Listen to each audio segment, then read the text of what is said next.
Bonjour à toutes et à tous. La lumière du phare éclaire aujourd'hui la Cité internationale de la tapisserie d'Aubusson avec son directeur Emmanuel Gérard. Bonjour. Bonjour. Plein phare sur cette cité qui est située au sud de la Creuse, à mi-chemin entre Limoges et Clermont-Ferrand.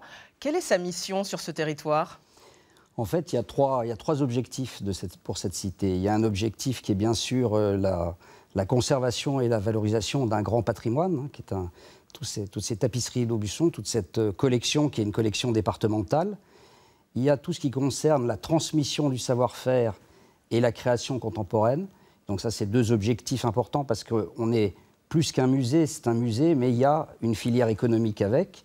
Et puis, il y a un troisième objectif qui est le développement économique sur le territoire autour d'un pôle art textile, art tissé, pour, au-delà de la tapisserie, faire en sorte que dans ce secteur qui est quand même un secteur en revitalisation rurale, en situation difficile, on puisse redévelopper un certain nombre d'activités. Plus de dynamisme, on découvre cette cité en plein cœur d'Aubusson. Les Creusois sont attachés à ce patrimoine auquel correspond la tapisserie. Vous savez, les Creusois sont des gens qui sont très attachés au patrimoine. On ne sait pas toujours, mais les Creusois sont ceux qui contribuent par personne le plus en France à la Fondation du patrimoine. Et donc, c'est vraiment un département où il y a un attachement extrêmement fort à ce patrimoine. Et bien sûr, la tapisserie d'Aubusson, c'est probablement le plus connu de leur patrimoine et ils y sont extrêmement attachés. Qui a 6 siècles d'histoire. Voilà, qui est né en 1457. Et qui est né à Felletin et pas à Aubusson, ce qui est quelque chose, c'est toujours un peu complexe à gérer parce que ça ne s'est pas appelé la tapisserie de Felletin, mais la tapisserie d'Aubusson. D'Aubusson, c'est juste à côté. Mais c'est né, le berceau de la tapisserie, c'est Felletin en 1457. La cité, elle a été inaugurée en 2016, elle est très récente. Est-ce que vous avez constaté déjà une augmentation de la fréquentation ? Oui, parce que si vous voulez, l'ancien musée qu'on avait, on faisait à peu près... il y avait un plafond de verre, comme on dit aujourd'hui, à 20 000 visiteurs par an. Et qu'on n'atteignait pas donc, et on a fait sur un an, donc entre le 10 juillet 2016 et le 10 juillet 2017, on a fait 57 000 visiteurs. Et donc vous voyez que, alors c'est la première année, il y a toujours plus de monde, il y a des portes ouvertes, il y a ceci, il y a cela, mais ça veut dire qu'on a quand même fait davantage que certains musées de Limoges, qui sont des musées de grande qualité, mais avec un enclavement qu'on a beaucoup plus fort à Aubusson. Plein phare sur cette tapisserie d'Aubusson qui a été classée en 2009 au patrimoine culturel immatériel de l'humanité. On va découvrir pourquoi en quelques photos que l'on découvre dans cette cité. Là, c'est la plus ancienne tapisserie d'Aubusson. Expliquez-nous un petit peu de quoi il s'agit. C'est Bruno Itier, le conservateur, qui... avait remarqué qu'elle était à vendre et donc on a sauté un peu sur l'occasion. La tenture d'une licorne qu'on voit à droite. Le millefleur à la licorne, et c'est une tapisserie qui a été faite aux environs de 1480. Et vous voyez, ce qui est drôle, c'est qu'on a la licorne de Nicolas Buffle qu'on a faite en 2010. Et donc il y a 530 ans d'écart entre cette licorne et la licorne de Nicolas Buffle, qui est une œuvre maintenant très connue. Et au fond, on voit que les Aubussonnais ont un peu de suite dans les idées. Là, on découvre, on va dire, une tapisserie classique. Quand on se dit on va voir de la tapisserie, on s'attend à voir ça. Vous exposez également des tapisseries plus contemporaines que l'on va découvrir dans un instant. Voilà. C'est un autre aspect, ça prouve que c'est un art vivant encore, la tapisserie. Absolument. Et les élus ont souhaité, dès 2010, mettre en place un fonds contemporain. Et donc, on a organisé des appels à projets pour avoir des artistes qui sont des artistes intéressants. Et comme pour celle-ci, Olivier Notelet ou Bina Baitel, pour celle qui est le tapis qui est à côté avec les deux guéridons. C'est un lac. Voilà, c'est exactement ça.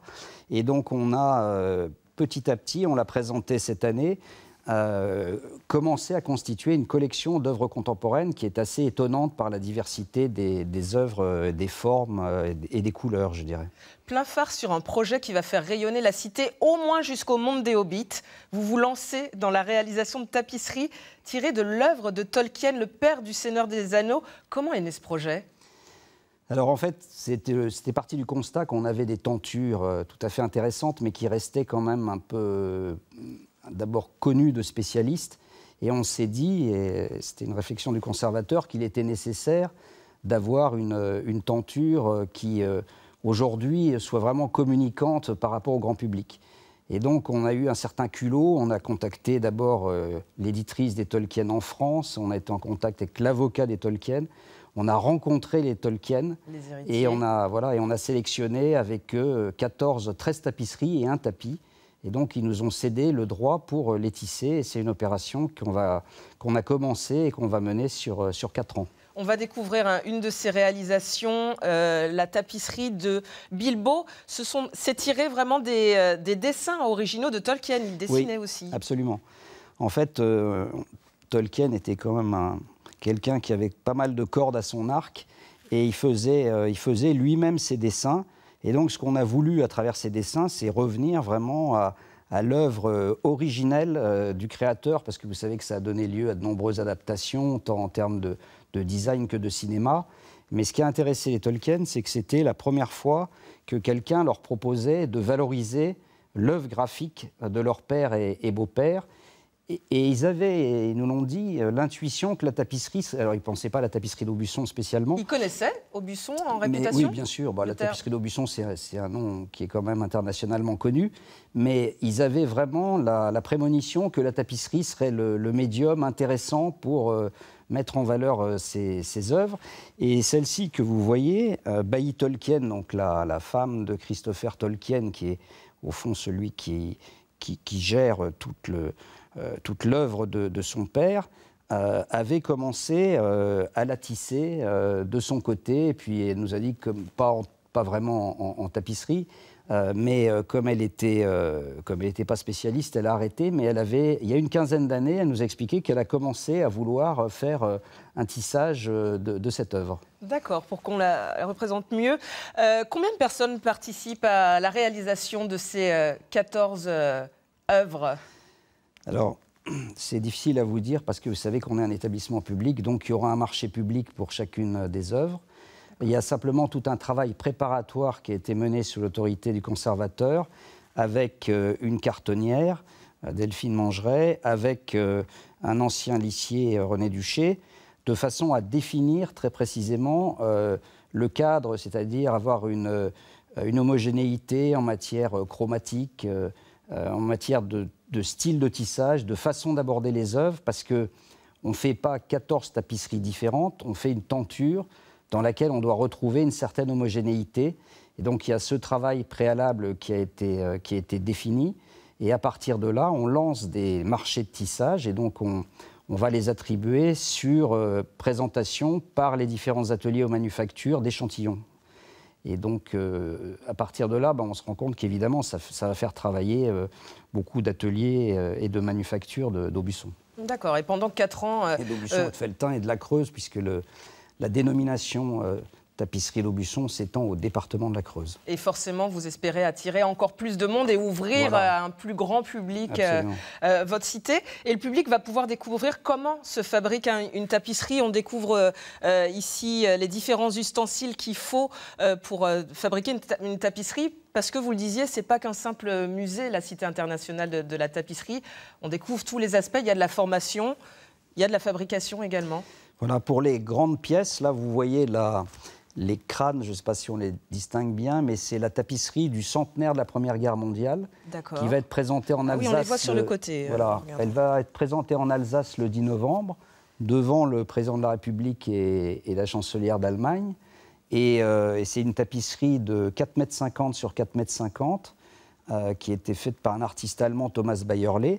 Et on a montré ce tissage. Ce tissage, on l'a organisé dans une pièce. On a un très grand métier qui fait 8 mètres de long et accessible à des groupes. Et c'est vrai que vous avez raison, ça passionne les visiteurs de venir voir le savoir-faire de manière très, très concrète. On découvre là, donc les personnes qui fabriquent les tapisseries s'appellent des lissiers. Des lissiers, là, c'est l'atelier Guillot.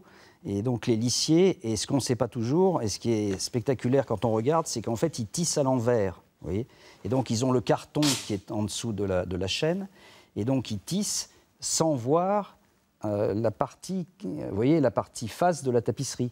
Et donc ils la voient par petits morceaux s'ils se penchent en dessous de la chaîne pour donc voir ce qu'on appelle la trame. Mais en réalité, c'est seulement en fin de parcours, on va couper tous ces fils, c'est une sorte d'accouchement, vous voyez, et on va pouvoir montrer la tapisserie. Et il y a toujours une angoisse et de l'artiste et du lissier de se dire ben, j'espère qu'il n'y a pas un truc de travers au milieu mais que je n'ai pas vu. Est-ce que je ne me suis pas trompée dans un point? C'est toujours un moment assez émouvant. De suspense. Vous avez découvert la tapisserie en prenant la direction de cette cité ou vous aviez déjà un lien, un goût prononcé pour la tapisserie et pour la Creuse? Alors je connaissais la Creuse et je connaissais la tapisserie. Alors je ne prétends pas que j'étais un spécialiste de la question. J'étais intervenu plusieurs fois dans des missions pour l'économie du patrimoine ou des missions pour le Conseil général de la Creuse sur différents sujets, sur les deux grands sujets un peu magiques de Creuse qui sont la vallée des peintres à Crozant et puis la tapisserie à Aubusson et à Felletin. Et donc j'avais un minimum de culture. Et ce qui me passionnait, si vous voulez, c'était d'être dans un patrimoine à la fois qu'on présente, mais qui est toujours un patrimoine vivant, et avec des entreprises, avec un enjeu de développement sur un territoire qui est encore une fois un territoire difficile sur le plan du développement économique. Plein phare sur un objet que vous nous avez amené et qui prouve votre passion pour la tapisserie. De quoi s'agit-il exactement? On dirait un peigne. Alors, je vous les présente. Donc, en fait, c'est un peigne que m'a donné Alain Chanard. Alain Chanard, c'est un lissier qui est un jeune retraité et qui est ce qu'on appelle un faiseur de chair. Et le faiseur de chair, c'est au sommet du savoir-faire dans la tapisserie, et dans la tapisserie d'Aubusson et dans les autres tapisseries en général, parce que c'est la personne qui est capable de faire un visage. Et donc, elle a un tout petit peigne qui fait qu'à partir de la flûte, et on voyait beaucoup de flûtes tout à l'heure dans l'image que vous montriez avec la tapisserie du centenaire, avec la Pietà, et donc à partir de ces flûtes, on va les passer sur la chaîne pour petit à petit constituer la trame, et on va, avec le peigne, vous voyez, un peu tasser le tissage pour lui donner sa consistance, et avec le racloir, on va racler en fait ces fils pour retirer des poussières, les affiner. Et quand on est avec ce peigne, quand on fait un visage, quand on est faiseur de chair, on a souvent environ 8 couleurs en même temps à traiter. Et donc, il faut faire attention à la granulosité, à la lumière, à la hauteur de la teinte, et donc à différents aspects. C'est vraiment un élément très virtuose. Merci beaucoup, Emmanuel Gérard, d'avoir mis la tapisserie d'Aubusson et votre passion en plein phare. Merci à vous de nous avoir suivis et à bientôt.